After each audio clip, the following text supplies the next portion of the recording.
League of Legends World Championship is quickly approaching, so stay up on the International League scene with LOLesports.com. There you can find stats, player, and team profiles, or even watch games from all the major regions, and also the Challenger Series in North America and Europe. But we're going to go ahead and jump into our final game of the day. It's Team Dragon Knights versus Team 8. This match is actually a very big deal for both teams. Every game for TDK from here on out is do or die. They need to win every single game left in the split to avoid auto-relegation. Yeah, and TDK have had a tough road considering they still have to face Team Impulse tomorrow and Gravity next week.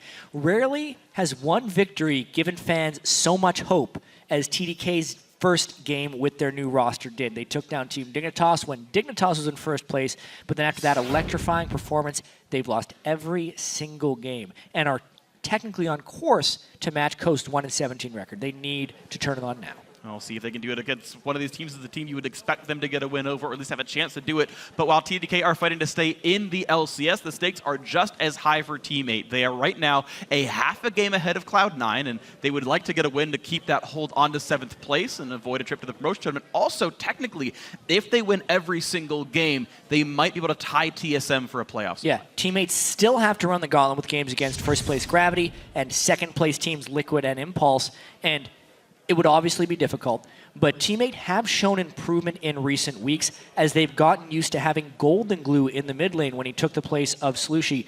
And Team 8's laning phase, it's on par with a lot of the teams. They've just struggled a bit as to what to do in the mid lane as they transition shot calling from Cali Trolls onto Nien.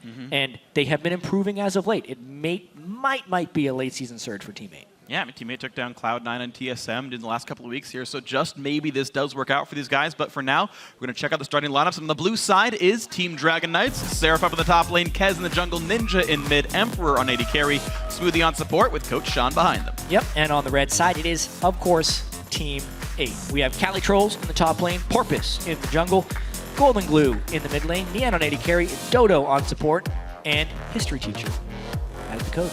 As the coach, indeed. So, as we get ourselves ready for picks and bans, you got to look at sort of the big players, I think, for these teams. And the late spring split surge for Team 8 that nearly put them into the playoffs was Slushy on one side and Porpoise on the other, and those two were hard carrying the team. Porpoise is actually still doing a lot of that same stuff. You talked about the fact that the early game of Team 8 is on par with a lot of these playoff teams.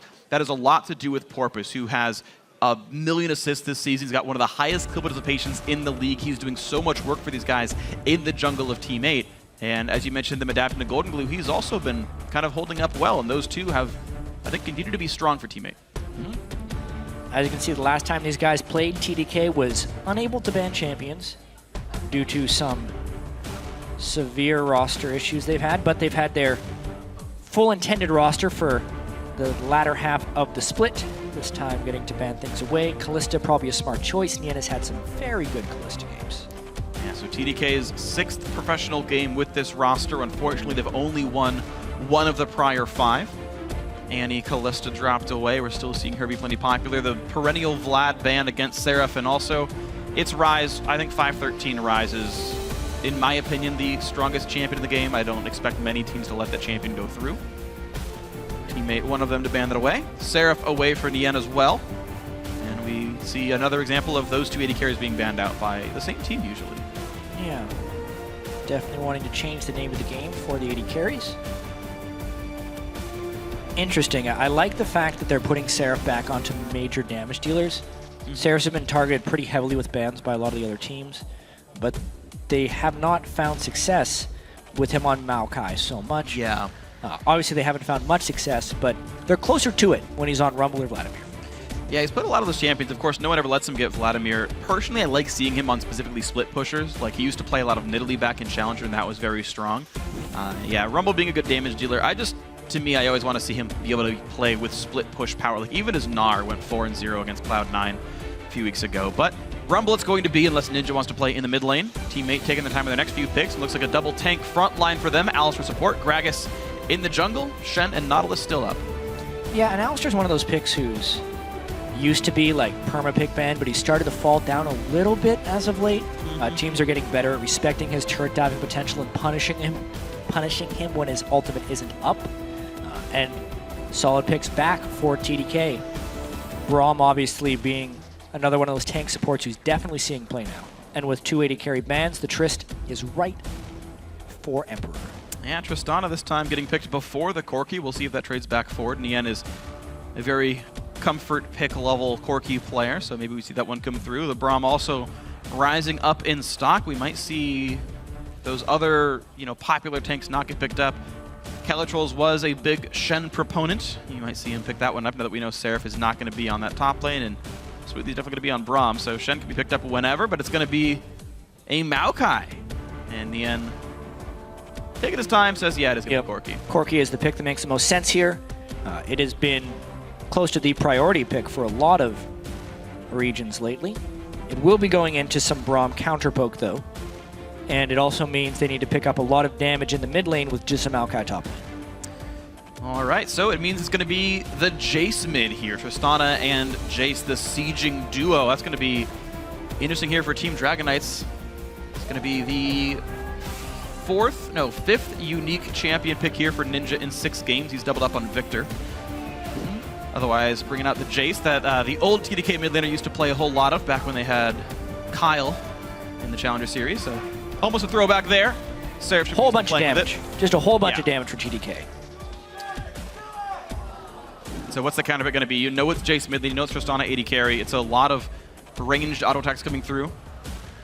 As you mentioned, teammate needed damage source. The hover is on Yasuo. Yeah, it's a little tricky here because if they go magic damage, then they're pretty much all magic damage as a team.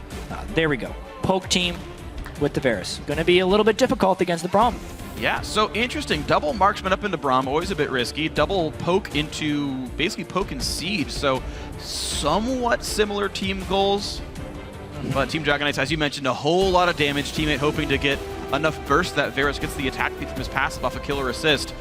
But a big front line for Teammate. Double marksman behind it. See how well that works for them. Teammate hoping to go 4-0 if they want a chance at the playoffs. As you mentioned before, they sit half a game above Cloud9, so they can also hold on to their LCS spot for sure. C9 hoping that TDK wins. Yeah, there's a lot of wishing and hoping for a lot of these different teams. TDK definitely hoping TDK wins, trying to salvage this season. Like we said, they need to run every single game as a victory to avoid auto relegation. Just a monster game, especially because Teammate is trying to play to be safe more than anything. Obviously, playoffs are possible, but they really just want to win and secure their spot. And speaking of securing their spots, Enemy, the only team that TDK could overtake, and Enemy's roster or future games aren't exactly easy, so those teams theoretically could swap places for auto relegation. We'll see if TDK can make that climb. But guys at home, head over to Twitter to tell us who you think will prevail in this game. Tweet hashtag TDK win or hashtag T8 win to @LOL Esports. Let us know how you think this one's going to go. It's going to be a very important match. Your standings very much on the minds of both these teams. Team comps on your screen. Lights now. And we're going to get ourselves into the game. Team Dragon Knights versus Teammate.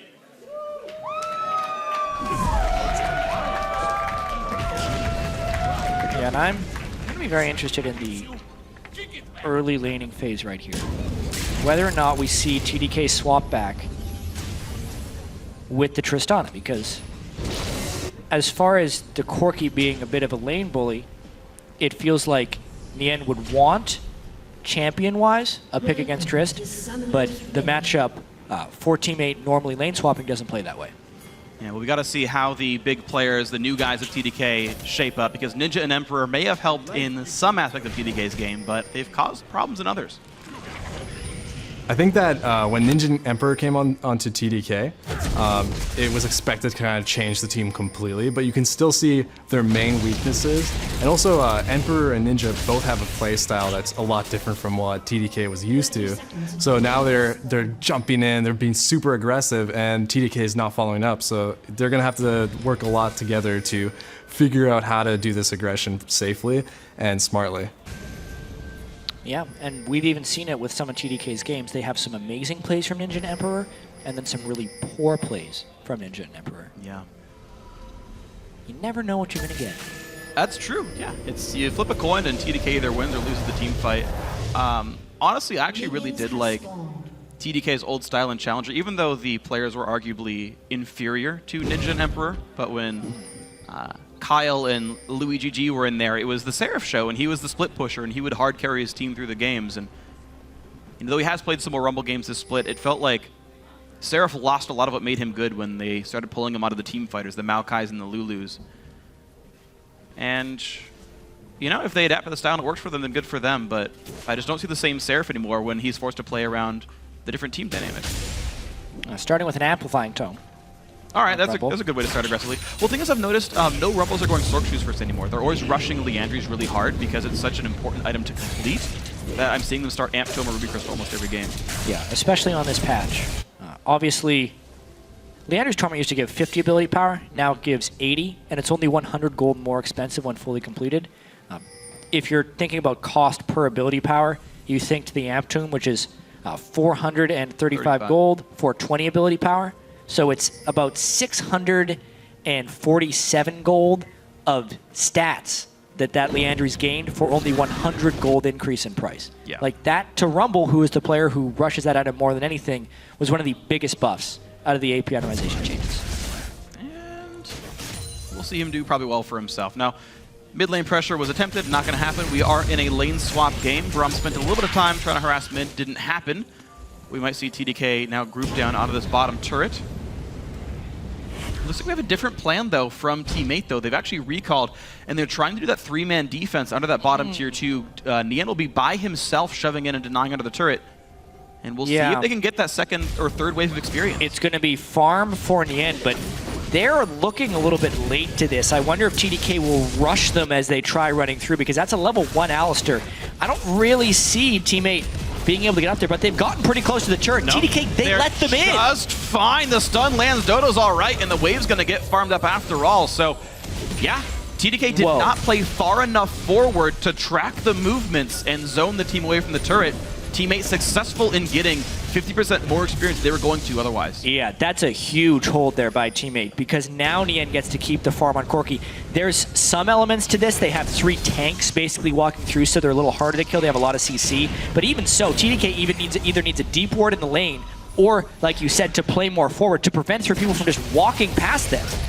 Okay, looking for the play. Unfortunately, Ninja missed the Q. It forces Golden Glue Summoner heal at the very least, but otherwise a pretty safe Varus, all things and done. That said, though, this wave is pushed up, so he's got to be a bit careful about a repeat gank. He lost his summon spell for the last one and goes right back where he was.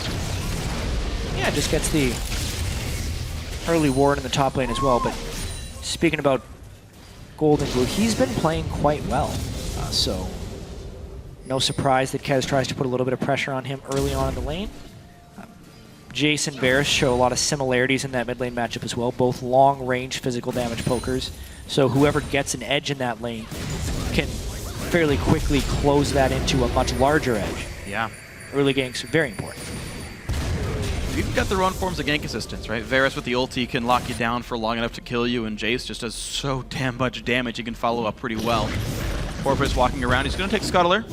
He will get spotted by Rumble's ward, and that will not likely be a successful gun. Whoops!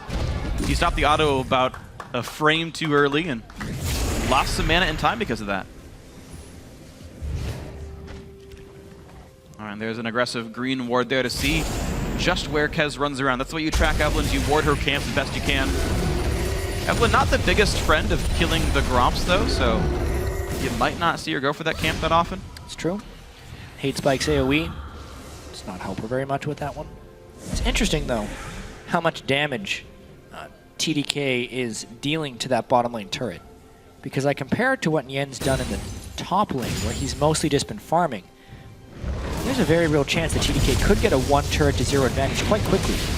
Maokai and Alistair not doing much to clear this wave. Calitro's not even specking extra points in a sapling toss for better wave clear either.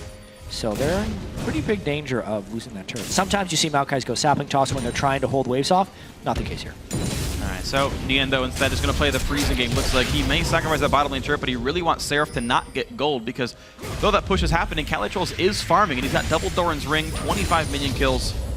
Seraph cannot really say the same for himself here. So doing what he can to clear the waves away, and the Rockets, explosive charge mostly used on the champions, and it does not damage the turret when it explodes off a champion. It must be targeted on the turret itself, it looks like. So not getting a crazy amount of damage done now. Yeah, honestly, Emperor should be saving that E for the turret, because this lane is not necessarily that favorable for them from a farm perspective. Nien is so powerful with his levels over Seraph.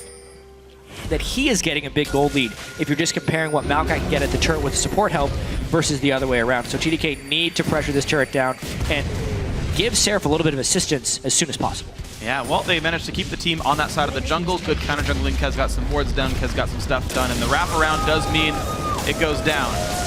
There's the first turret. Now we've got Nian up in the top lane once again soloing. The freeze was broken, but it's still 60 CS to 18. So Seraph held down for a while, but Rumble has low item requirements, and getting solo XP is still plenty good. Nice do from Porpoise. Level only 4 for him, though. And loses the Raptor buff he just got. Yeah. But will he clear the pink ward? Sometimes Yes. it's nice for a Raptor. I'm always mixed when a Raptor buff triggers on a pink ward. Because I'm like, well, I could have seen this ward anyway if I walked through that brush. But you wouldn't always walk through that brush unless the Raptor buff had triggered you. Yeah. So even though it cost him his Raptor buff, he got the pink ward that he may not have checked otherwise. Of course, you should always check that brush. Of course you should. But yeah, expected value-wise, it's definitely positive. Yeah, just like you should always check the pink ward that can get stuck behind your red buff. But no one does. Nope. So if you get a Raptor buff, it tips you off. It's nice. Yeah. People actually clear that one a lot because it always tips them off because of the Raptor buff. Like, that Yeah. ward doesn't stay anymore because it keeps triggering. You're like, I know that ward. I put one by blue buff. It's actually like right by mid turret. No one ever checks that. Yeah. It'll stay up for like 15 minutes. Very unlikely for a Raptor buff to still be on you by the time you're there as well. Yeah.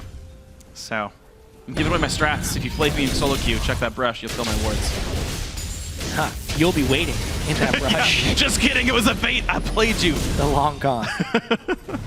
This is why I cast LCS, to prop my solo queue MMR. How's that going for you? Not well. I'm the lowest rated of almost all the casters. Great. Look at this.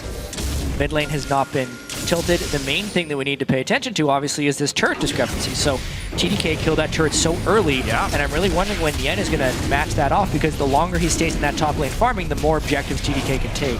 Yeah, just like this dragon. And the thing is, the way it's paying off, like the AD carries still have the exact same farm, and Seraph is only down 11 minions under Cali Trolls. Is a turret worth 11 minions? I feel like that answer is no. And Team 8 not making the best of choices in the early game here. Definitely.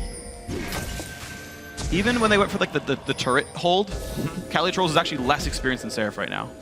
Like even that's Yeah. not giving him an Well, it's because they were holding CS, but they were helping out with the support to do so. True. So the experience was going to be a little different. Now you have to worry about a level 6 Rumble teleporting into any play.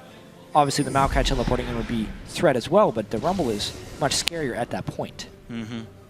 Haunting Guy's Rumble, definitely even scarier. Now, dragging off the field for a while means he's probably going to be okay. Nian is getting some decent damage down. You can see Seraph getting lower and lower. The sheen from Nian, he's going to knock this turret down with 2 more attacks, but he will have to wait for the next wave. There was no jungler to stop this, so Nian should be getting this turret down guaranteed. Seraph will ult the next wave most likely. Yeah, you're right. So just kidding, it won't happen next wave. A lot of more time bot. And maybe Kez will show up top lane and turn that around. I believe he is now spotted. A lot of damage into Kez. Ulti comes through. They got to be a bit careful. Go to lit at 300 health. Emperor comes in for Porpoise. He's going to flash away and stay safe. Oh, Nian. Backdoors it. Yeah. That's actually a pretty smart play, because he would have had to. He knows Seraph would have been back for the next wave anyway. Now he ends up getting the turret. Nian doesn't bounce this wave. This seems very strange to me. Almost every professional team ever will let that wave freeze back into their turret. Dodo, not 6, but he's going to live. And this means that Seraph gets to freeze. There's no dragon coming up.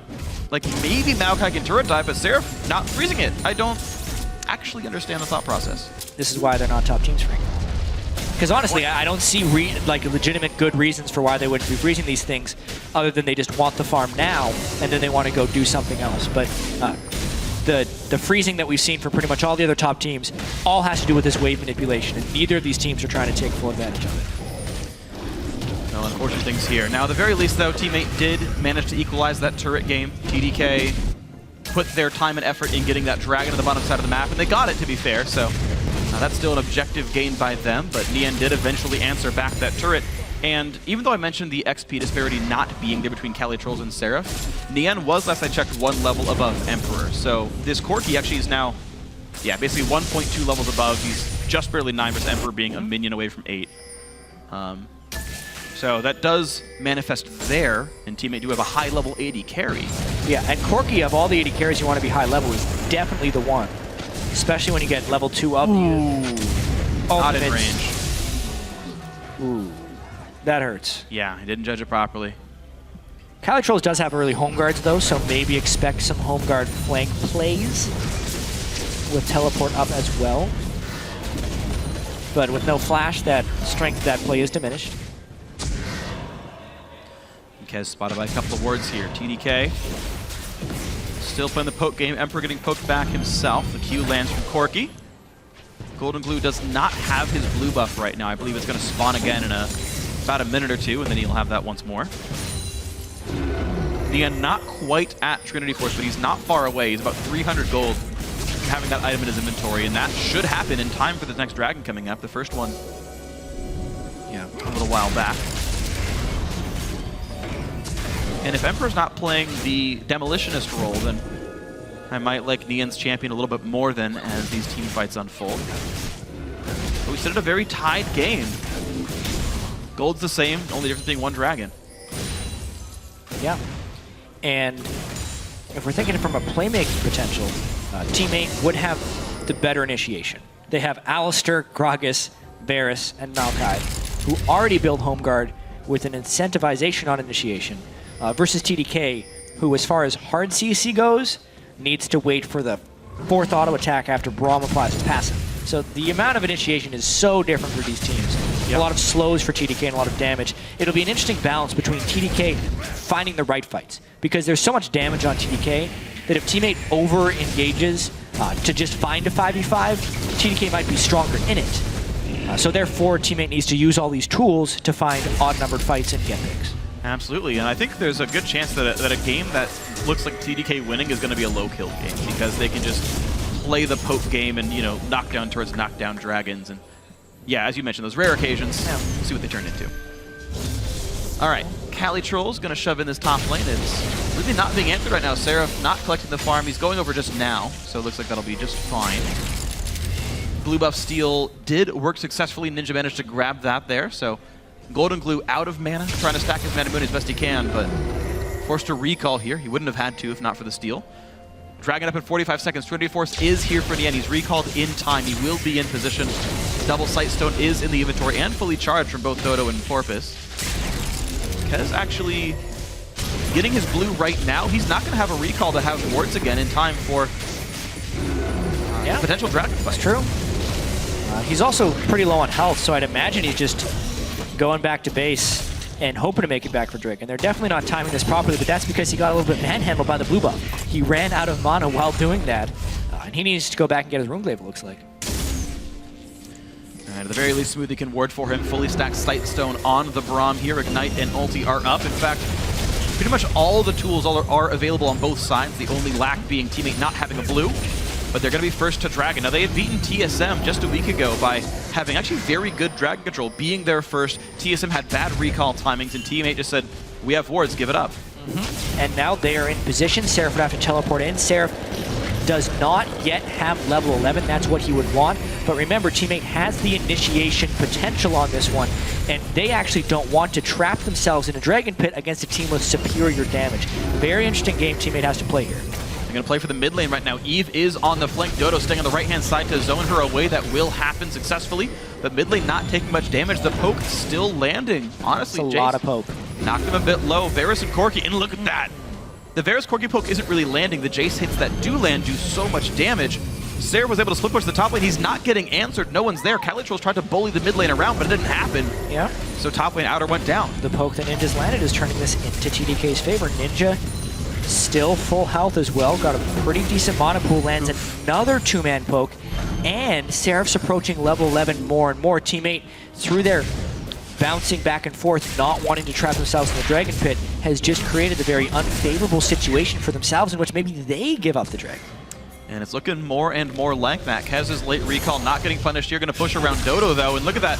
Jumping in to knock Alistair away. Headbutt says, give me some space. But Dragon, at least the ground is controlled by TDK. The ward's still scattered back and forth across these teams. Only 2 sweepers, only 2 pink wards for TDK. They can't get rid of all the vision.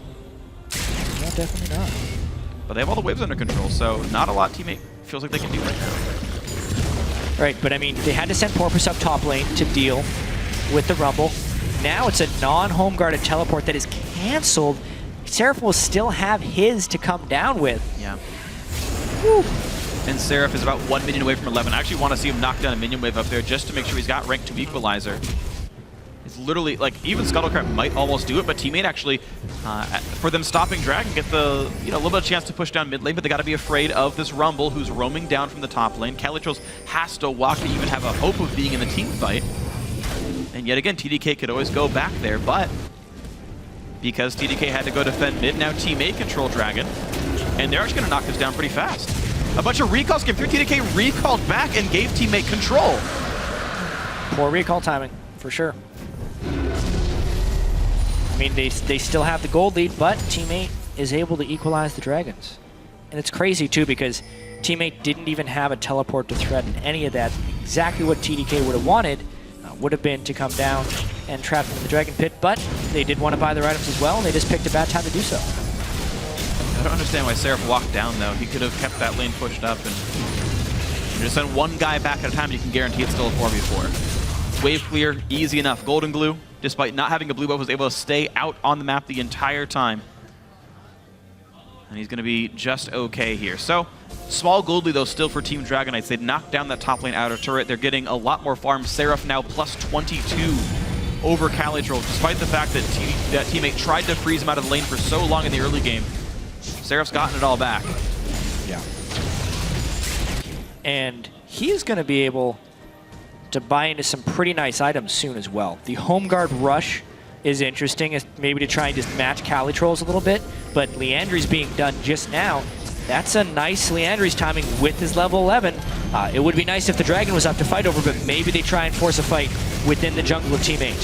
Keep in mind, it's still a teleport disadvantage, so a risk for teammate. There's always a chance. Rumble ends your team fight. Smite's coming through. There's the engage. Rumble's coming in from across the wall. Teammate stuck in a 4v5. A pretty good equalizer, but Porpoise going to jump away, and no, the first blood comes through. The rest of the teammate able to flash out, and just barely. Emperor trades one back. Still, though, first blood the teammate, and Maokai's still pushing. Yeah, TDK forces really hard, but that's the type of force you'd like to see over a Dragon right there. Not able to quite close him down enough. It seemed like Seraph put his Rumble ultimate down, going vertical on the map where he needed the horizontal one to stop the retreat from teammate. Then maybe he could have wiped the floor with them. But it is just a 1-for-1 with first blood going to Team 8, and not much really done when all is said and done, except different teleport timers now between the two teams. All right, so here we go. 1,300 gold still the game. Mid lane gonna get fired down. That will get chunked out. Emperor, bam, burst them out. Clears part of a minion wave. All three outer turrets now down. TDK's picked them up. Teammate have a little bit of progress on various other turrets around the game, but as far as the current lead goes, 2,000, TDK looking pretty decent. Yeah. TDK will want to try and close on this very small lead. They have, looking at this again, they just rush past the blue buff, hoping the teammate would be distracted with taking it, but then as you can see that Rumble ultimate, just with the way the teammate is running away, if that was placed in that corridor, they'd be much, much lower on this one. Amber picks up the kill on the backside, and teammate it looked trapped a bit in the team fight. That was interesting too, because that's the team that doesn't have the initiation forcing the fight. And it was very hard for them to close down and actually get the kills. It was Flash Evelyn ult, Flash Braum ult. Those were literally their best engage tools on the team, and it was, you slowed them a little bit. Keep in mind, slows don't stack in this anymore, so like Equalizer, Braum ulti, and Evelyn all compete for the same status effect, and they don't really get slowed down that much anymore. And for Rocket jumps away from a headbutt pulverize.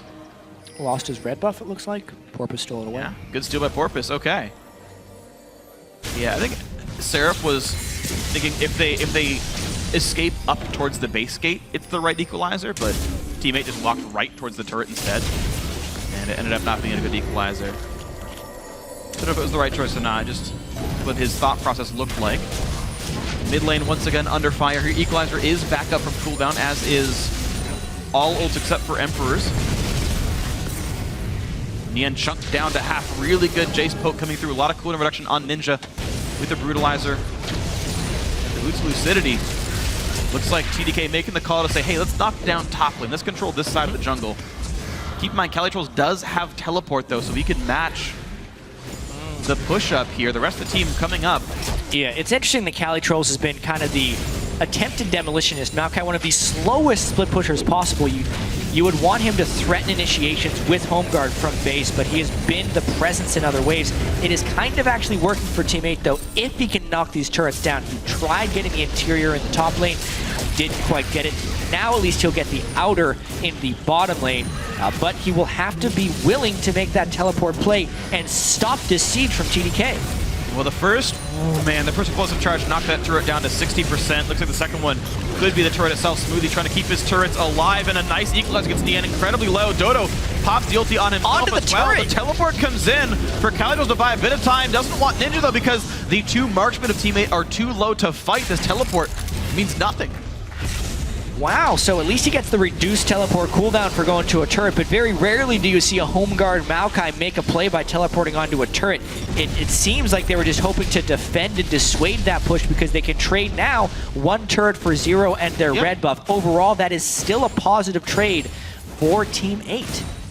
All right, so the split push worked out. The TP timer was used successfully enough. Yeah.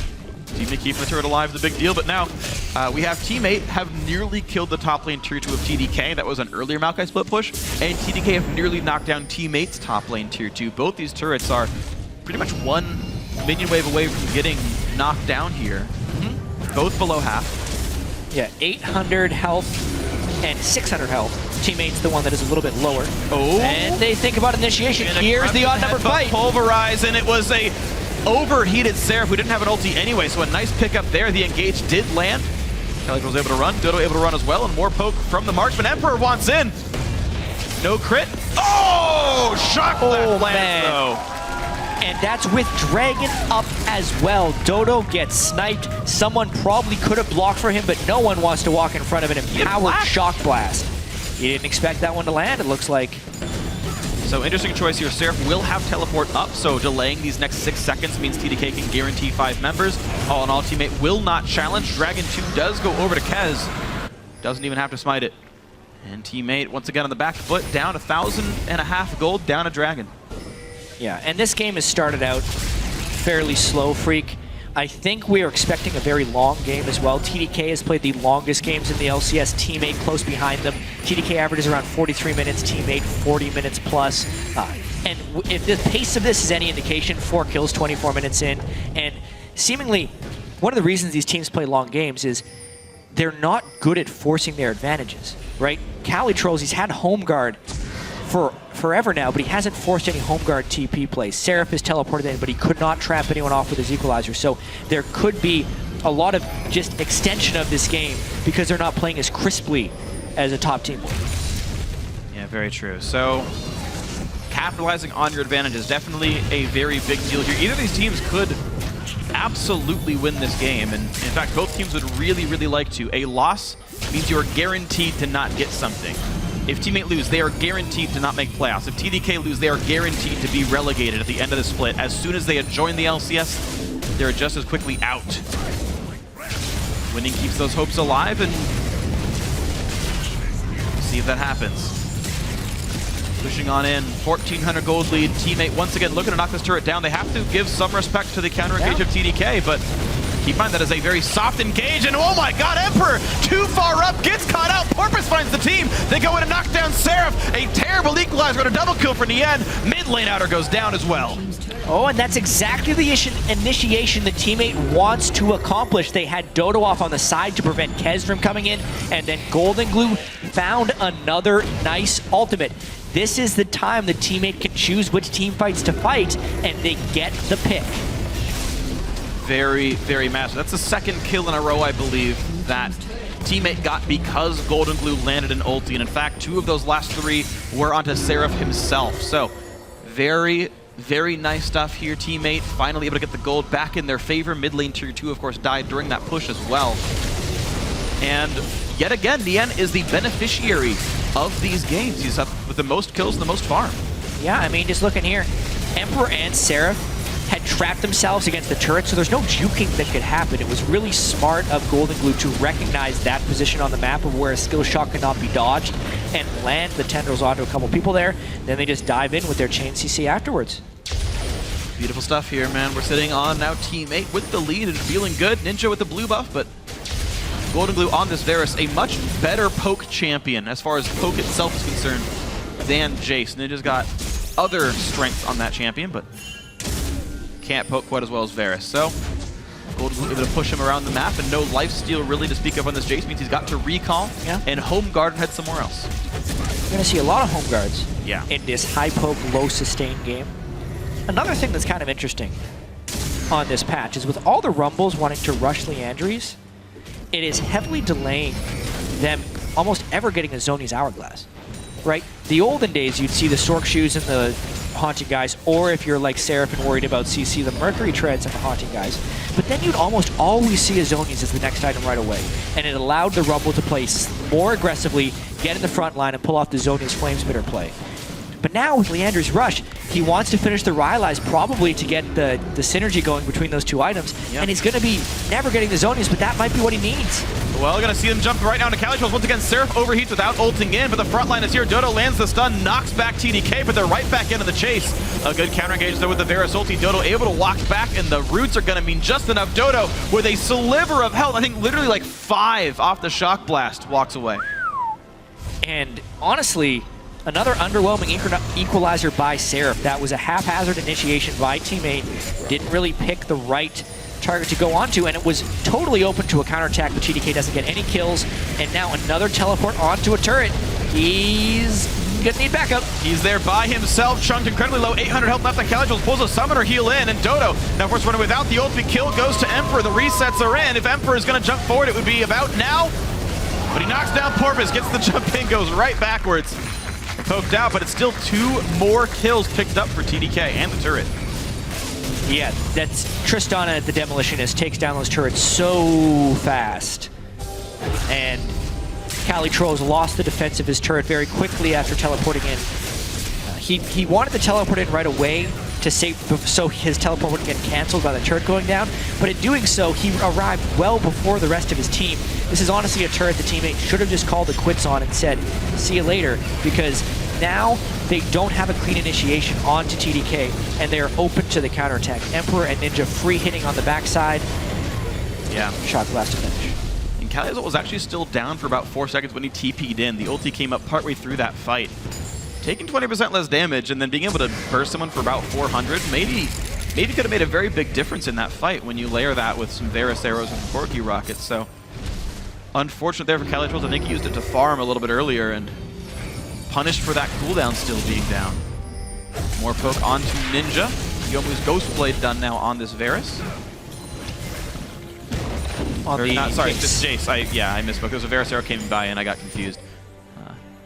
I mean, they build the same items. Yeah. So, snap at anyone. Wondering if Ninja's going to close with an Infinity Edge or a Bloodthirster. It'll be an interesting choice because Infinity Edge, a lot of people say, is the correct item for Jace. And if anyone ever gets close to you, you can get some amazing hypercharged crits on them since your 3 quick auto attacks do 110% damage. That amplifies with the Infinity Edge crit.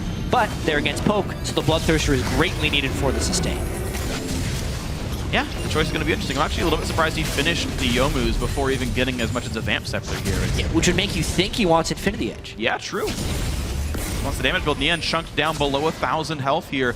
Dragon is alive, keep in mind. With both these teams very close in build, it's more about how they position and what they can gain before it starts. Good poke from Golden Glue. This Varus, 2-0 and 3. He's started almost all the fights they've wanted. He's got 100% kill participation. And he's only down 60 CS. Yeah, he's getting destroyed farm-wise, but they're giving it so much to Nian that it's true. So much of this game has just been a poke battle in the mid lane that these CS numbers are fairly dishonest to who is winning or losing each lane.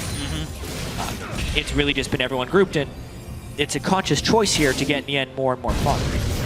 Yeah, it's like a small lead overall to TDK if you count it all up, but it means that Dragon still goes to Team 8. They just snuck it in with the AD carry and jungler. TDK would rather push the top lane. They chose to do this instead of fighting for Dragon. Seraph is up here prepping the wave, and here comes the team to knock it down. Yeah, this is the one that was sitting on 600 health oh so long ago. Smoothies finish it. They wanted to make sure they grabbed the red buff and then played defensively. TDK thought they had enough damage. They were right. But that means they left mid lane open. Nien gets to push that one in. That will again force a response. Yeah.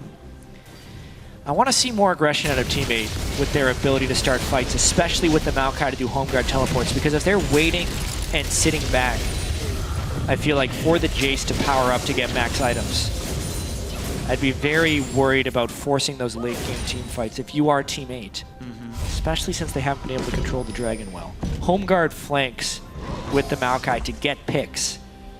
One of the main ways they would be able to theoretically pull ahead of this game. Yeah, and we've actually seen that happen, right? Teammate have done a good job of getting home guard flanks and getting flash Varus ultis and whatnot.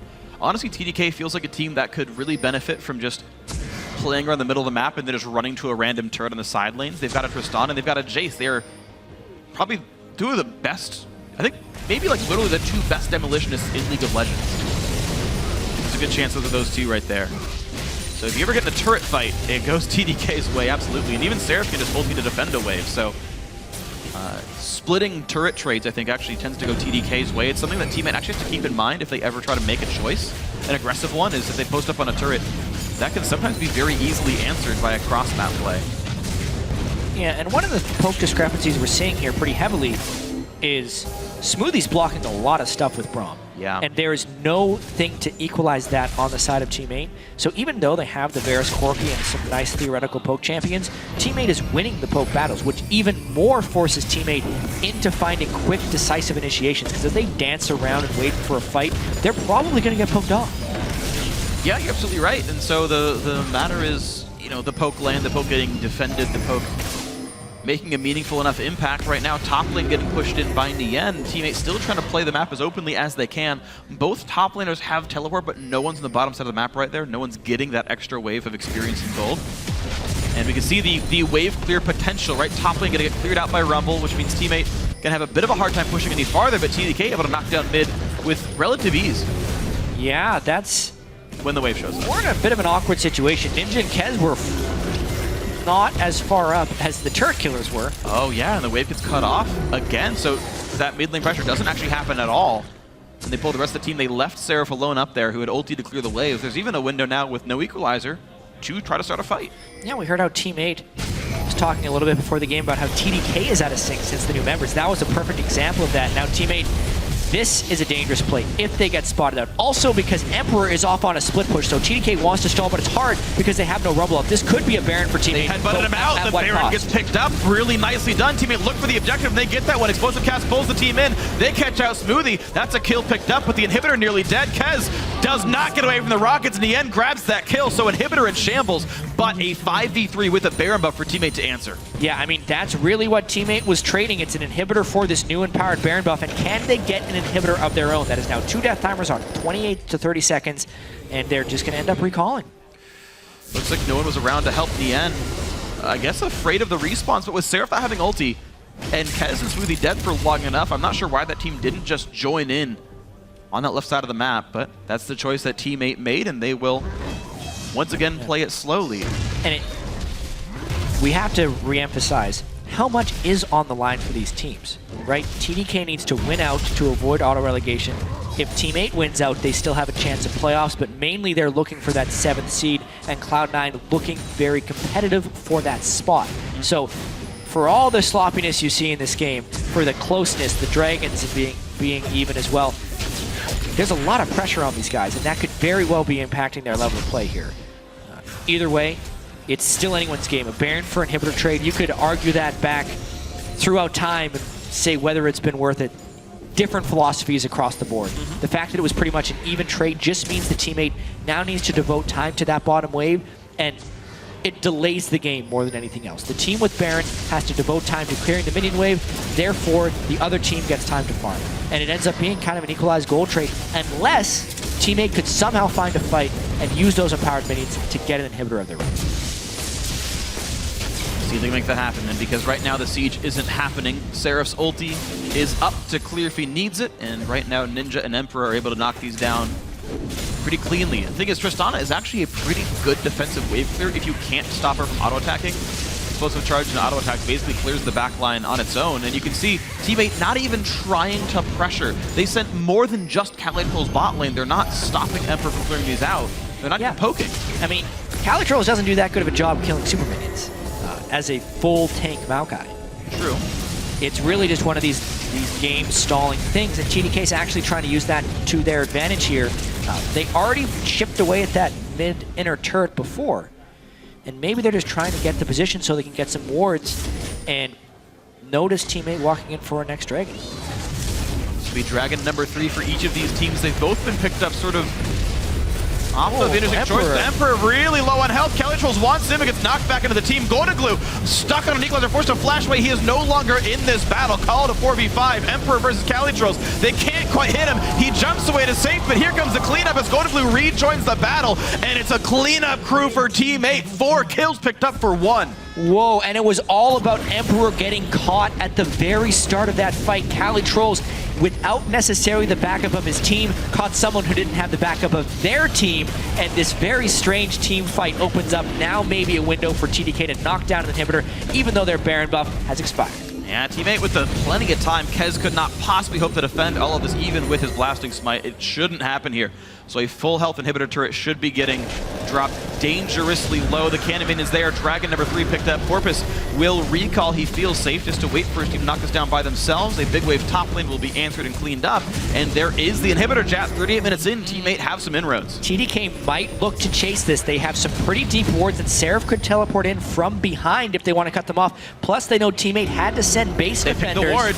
Here comes Seraph. Calitroll's could match with a teleport after he clears the wave.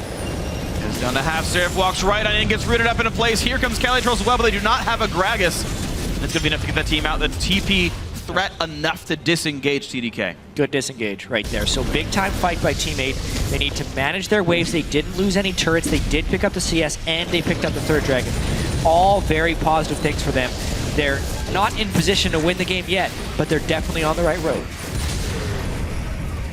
Now TDK for 2 of the last 3 have stolen away Teammate's red buff up there. Emperor, if he can keep himself safe, he can do a lot to apply those red buff slows and damage and be a good backline marksman. Jada does look like we will be seeing the lifesteal build from Ninja, so yeah, none of the real crazy AD carry DPS coming out from him. Just wait for the 6th item, man. Bloodthirster Infinity Edge. Okay. I'd like to see it. I don't think it would happen. Bloodthirster already done for this Varus here. Golden Glue for now, holding onto a pink ward. Maybe he'll go Infinity Edge. See that fight one more time. Emperor. Yeah, very split up as they take a pink ward down. Super chaotic start. Emperor, also because Golden Glue added with the start of that poke, it's honestly just total chaos. Seraph goes chasing a kill off on one side, but he's not able to finish off Golden Glue, and that's actually very critical as we come back into this fight, because Golden Glue then can snipe Emperor on the back side of this as the rest of Teammate kind of runs through. Because it started with such a nice pick on an Emperor, it was one team with an AD carry running away and another team with an AD carry on the offensive. And the offensive AD carry was able to win. Nian's been free farming this whole game, all farm devoted for him, and he got to free hit in that fight. Huge swing. He's 100 CS over his next teammate. Like, this guy has got all the money. Actual gold-wise, he's 2,000 above Golden Glue, 3,000 above Cali. Great equalizer this time, though. Beautiful, absolutely. A couple of shields used on Golden Glue will keep him alive, but yet again, he might be out of this fight. And Ninja is 1 poke away from killing him. Guess the location, but Golden Glue's already run away. Wave should be cleared cleanly enough. No, we get a bit of damage coming through, but careful, Porpoise taking some damage, and yes, this turret will fall indeed. Well done, TDK, to knock that one out. Yep, Rumble Ultimate for a turret is the basic trade right there. Man, still a very close game in pretty much all the objective ways. And the scaling of these teams is also fairly similar, right? The Jace versus the Varus, the Corki versus the Tristana, even the Maokai versus the Rumble. Yeah, very true. And the mid laners serve incredibly similar purposes. And the teams all play long games. Yep, and the name's supposed to start with team. So much synergy Just here. So many things. Can't even come up with anything else to say about this, but honestly, both AD carriers are Yordles. Really? Yeah. Tristana and Corki. Yeah, cool. Yeah. All right. The junglers are different genders. Such game changing. Sorry. Okay, but you know what? Baron's back on the field, though. Teammate got the last one. They traded their bottom inhibitor for it, essentially, but it worked out. And now sitting on a 3,000 gold lead, their biggest lead of the game. They're looking to maybe get Baron number 2 here. Look for the flash. They can't get it, but the knockback comes through. However, no kills picked up as a result. Ninja able to cleanse and run away. Golden Glue still has the ulti. No flash for Porpoise, though, so his engage tool is gone. Flash is up for Dodo, though, so maybe he can make that happen. But his Righteous Glory is on cooldown, so is Cali Troll. So those engage tools also went down. Yeah, now you don't need all the engage tools if you can. They can block it. The instant they got hit by a scrying orb, they started Baron instead of falling out of the pit. So they are really forcing something big here. Smoothie very low. Half HP in the backside, a lot of roots. Ninja then caught up there, has flash, uses it. Equalizer chunks the bottom line. Golden Glue running away, caught up by Seraph. He's gonna still knock down Ninja first, trade it back, and Kez is on the run. It's still a 1-for-1. Smoothie though caught up, looks to be an easy kill. Seraph looking for more people to kill though. Nien on the backside, half HP, still getting hit up, force the Valkyrie out. Kez and Emperor looking for more. The flash from Calitrolls just barely keeps him up. The pulverizer Dodo is a very angry cow. Emperor cannot find the target. Seraph can, though, try to knock down Alistair, get some Kez now on the chase, but Nienna's already knocked down Smoothie. He rejoins the fight. Kez is low, so is Seraph. TP re-engage for Calitrolls means a bad thing for TDK. Kez rooted up, knocked down, an ace for teammate. What a crazy fight, and Calitrolls, because he escaped with just a sliver of health, finally uses that home guard teleport to the best of its ability, and now teammate can probably go for a Baron, but will they even trade this for an inhibitor? There's so many, there's 2 cannon minions. They're gonna trade Baron for an inhibitor again. Oh, this time around, even after an ace, a lot of time because teammate have a bunch of waves, both mid and top, and they've got 30 seconds on most of the respawns. It's only Ninja alive. Teleports down. Calitrolls will walk top lane, and Ninja actually will just barely keep the mid inhibitor afloat, so that one will not die to minions. For top lane turret, very, very low. Actually, that might die to the wave itself. It's getting chunked. Oh my goodness. Yeah, that is another big wave trying to kill that turret. Freak this game. We've had 2 crazy games. We had 3 quick games to start the day, and now we're probably going to get back-to-back 50-minute thrillers down the stretch. All right, so 4th Dragon upcoming for Teammate. Start the 5 Dragon time. I think Teammate is one of the teams in North America who achieved 5 Dragons but still lost, or they either had the opponent get 5 Dragons and won. No, enemy got 5 Dragons against Teammate. Teammate was able to win. Yeah. So they know all well that 5 Dragons is not a catch-all for victory, especially in close games that go very late. Yeah. Do you remember the stat, Chat? There have been like 6 Dragon 5 losses in professional play this split. Yes. I know you did the math. This split across the LMS, LCK, EU, and NA LCS. Yeah. The record's like 50 and 6 or something like that. It's, I don't have it exactly with me, but it's something like 36 and 4 or 37 and 4. Very indicative of winning. But if you're going to get an upset, a lot of the times it's going to be in the much longer games where items are more equalized. The opponent has also gotten 1 dragon or so, and the kills are close. But I haven't finished my research, so I don't want to talk about it yet. Sorry, chat. I brought the spoiler up, but still, its teammate looking maybe pretty happy. Actually, a good equalizer. Buys a lot of time, but Kez in the flank gets evaporated. He went in too soon, and the teammate frontline holds steady. Ninja trapped up, getting shut down pretty hard. A 2-for-1 so far, as Calitrolls did die, but it's still too big of a front line. Seraph, one of the last remaining members, a triple kill for Nien, now in a duel, but gets tripped by Emperor. The big shutdown means Emperor keeps his team's hopes alive. Teammate was so close to locking TDK into auto-relegation, but Emperor just smacks Nien, and now those super minions are doing some work in the base of Teammate as well. Emperor just needs to delay the recalls for those minions to do stuff. One of the Nexus turrets has already died. He wanted some more cleanups, but he's not going to get any more than that. Golden Glue playing the defense in his base. A 6,000 gold lead, but there's always a risk that your structures die and you lose the game when you didn't mean to. Still, 2 inhibitors down is a good thing for Teammate here that should allow them to hold map control for a very long time. And maybe set up that dragon. Jeez. More craziness. Even more craziness. So it's been 2 Barons to Teammate. That inhibitor has been cycled down a few times. But now the Teammate has double inhibitors is going to be a larger thing. Teammate was so close to finding the game win right here. Another equalizer comes down. They were trying to time it with the flank, but it really doesn't land on many people of Teammate. At that point, Porpoise and the tank line of Teammate is very strong at being in there. They close down on pretty much everything. It's just Emperor who has been free hitting all this time, and Yen, he tries to duel him. But yeah, that was just a couple of big crits. I don't think the last attack was great. I think it was explosive charge on a different champion blew up near him. Oh, really? I think. I didn't track it closely, but I think the last attack wasn't a crit. It was explosive charge on, I think, Alistair. And I was told yes. Corki walked into an explosive charge from Alistair to get away from Tristana. That'll do it. Yep. 10-1 Yen. All the farm that he has been able to put into himself with his shot calling has been beneficial. He almost closed the game right there. Yeah. Monstrous game from him. Teammates still in strong positions with 2 inhibitors down.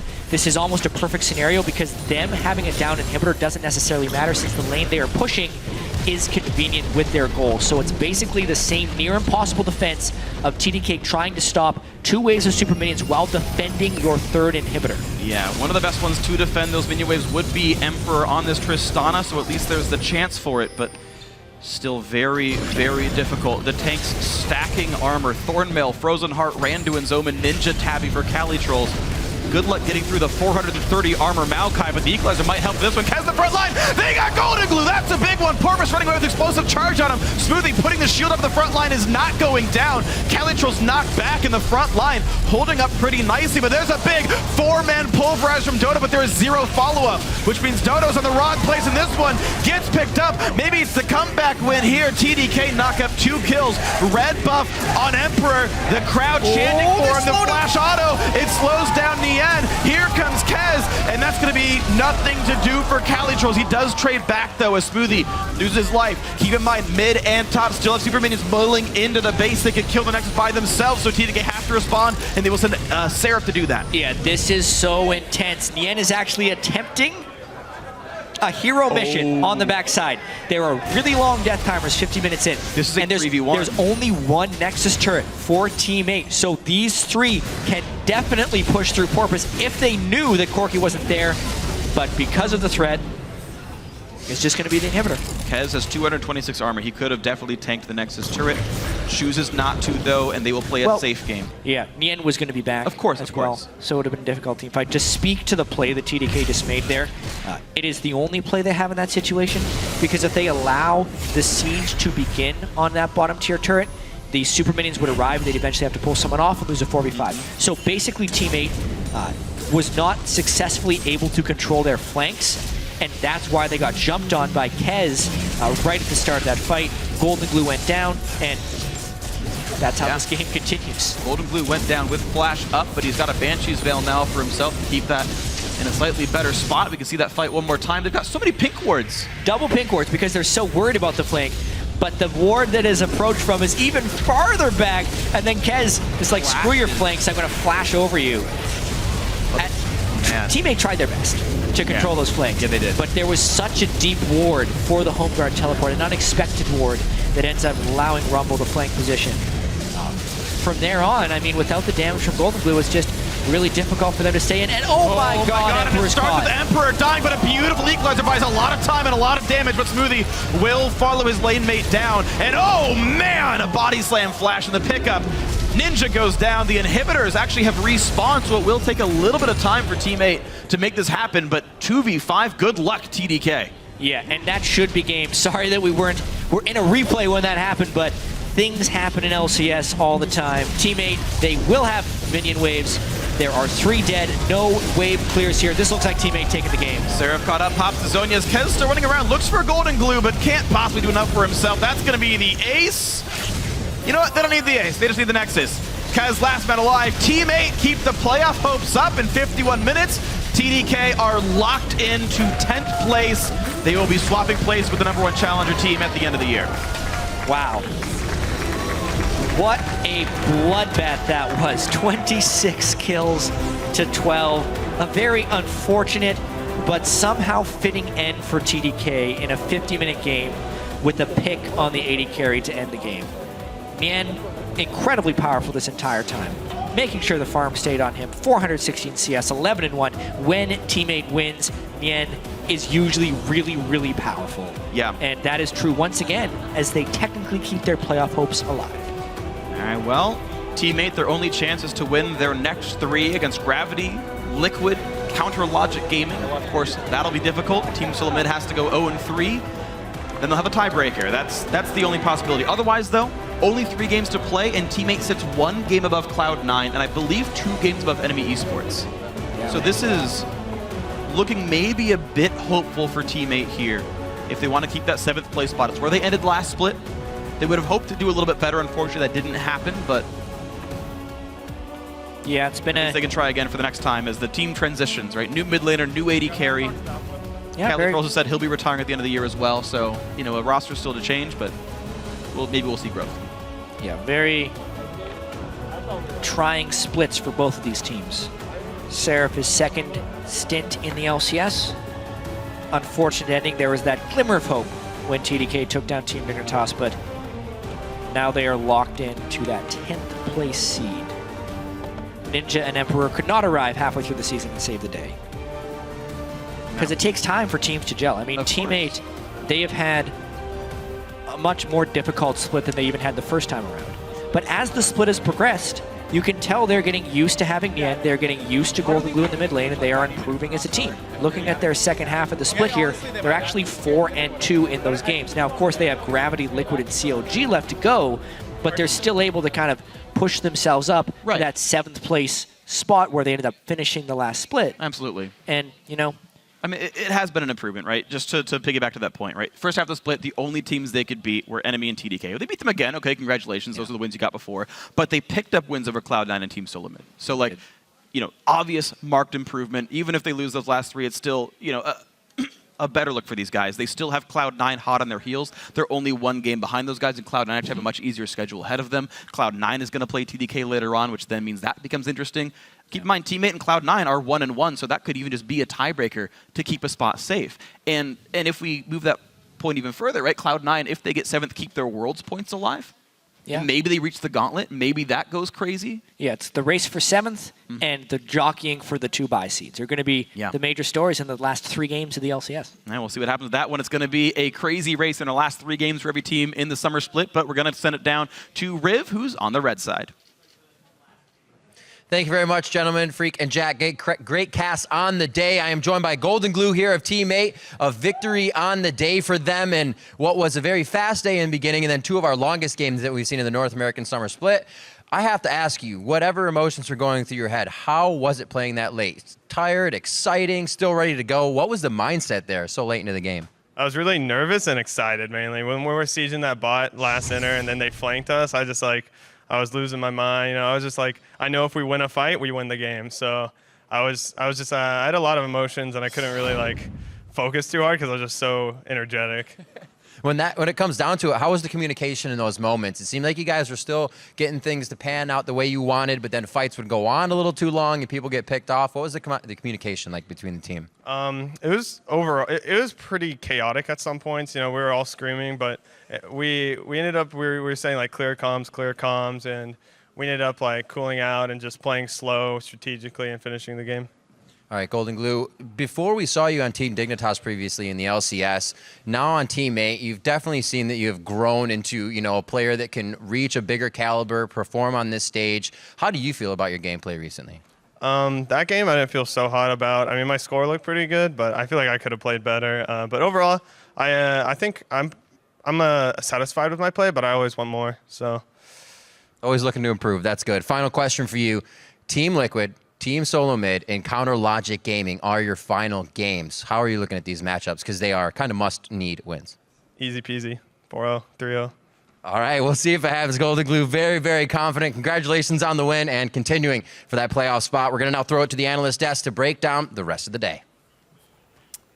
Thank you, Riv. A game that mattered a ton for both teams. Ultimately, this win here will keep Team 8 in the running for a playoff spot. However, a very slim opportunity there. I actually want to touch first, though, on TDK, because this does lock them into that 10th place spot, which means they're being auto-relegated. You know, just touching on this game, kind of the things that we saw, I feel like we saw a lot of the same problems that have plagued them throughout the split, just reoccurring. They give you so much hope when they play, because it's like, they look like they're winning lane, they look like they're doing all right. And then they jump in, they're playing a poke comp, they don't poke. And they have the same problems. Like you said, Ninja and Emperor came onto the roster. They won one game and gave everybody so much hope for this team. And it's just been losses ever since for pretty much the same reasons. And nothing seems to be getting fixed. I think I've heard that before. Win one game to give fans false hope. TDK doing the same. So many of these team fights were so close, though. They really were. This was a really back and forth game, so it's hard to go super deep on it, especially considering how late it got and the way that it ended as well. Yeah, so now if we do flop over to the other side of the rift, back over to Team 8, since they're the team that still has technical playoff hopes, but also do have to be concerned with possible relegation matches, right? So either way, you know, if they don't end up in that 7th place spot, they could be fighting for their lives against a challenger team. You know, based on this back and forth game, what are some of the, you know, things that we can assess they still need a lot of improvement on in order to stay within the LCS? Yeah, I think they should, you know, listen to what Coach Fly, the coach of Team Impulse, was talking about earlier in the day, and how they were focusing mostly on themselves, just so they can prepare multiple strategies against whatever opponents they happen to face, because they don't know if they're going to be in the relegation tournaments, playoffs, whatever.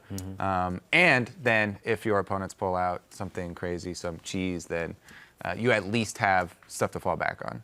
All right, fair enough. Well, there you have it. We've got a few more teams who have punched their tickets to playoffs, so let's pull up the standings and take a look. So far, our playoff teams are Gravity in first, and CLG, Team Impulse, and Liquid in second. Fighting for the 2 last spots are Team Dignitas and TSM, and Team 8 is in 7th. That means Cloud9, for the first time since joining the LCS, will not appear in the playoffs and are fighting to avoid a trip to the Spring Promotion Tournament. Enemy drops into 9th, with TDK now locked into auto-relegation. But there's still a lot to be decided tomorrow, and we'll be continuing our coverage with Team Liquid versus Enemy Esports. Then Cloud9 will face off against CLG. After that, it's a battle for 5th place between Team Dignitas and TSM. You can catch the start of that all tomorrow at noon Pacific, 9 p.m. Central European Summer Time. And of course, for myself, the casters, and the entire live broadcast crew, thank you for watching, and we'll see you right back here tomorrow. Mafia!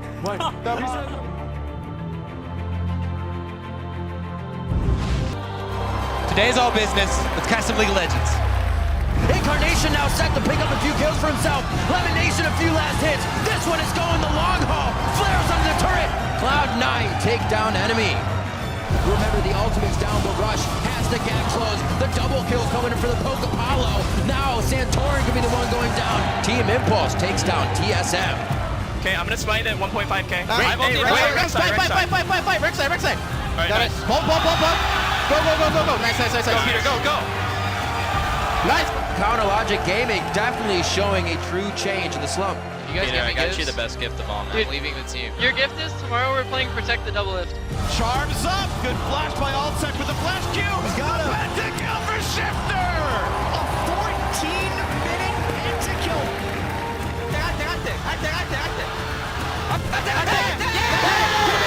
Finish. Okay, let's go. What an absurd game this was.